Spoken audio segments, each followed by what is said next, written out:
يعني هو وده اللي خلانا ايه، ادانا حافز نكمل، لان شايفين مفيش حد تاني بيعمل كده.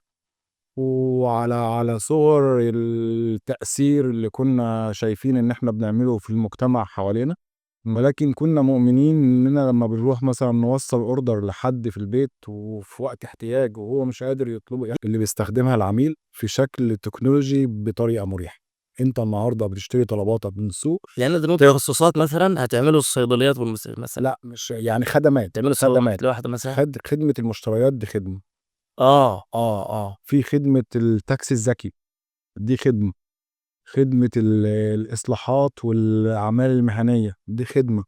وهو ده اللي احنا خلاص يعني حطيناه، ده مكتوب كخطة واستراتيجية في 25 26 27. يمكن 26 جاي أكتر السمارت تاكسي في العريش، ويبقى أول من أوائل المشاريع اللي مصرية 100%، بتقدم شكل يعني خدمة بالشكل المتطور ده.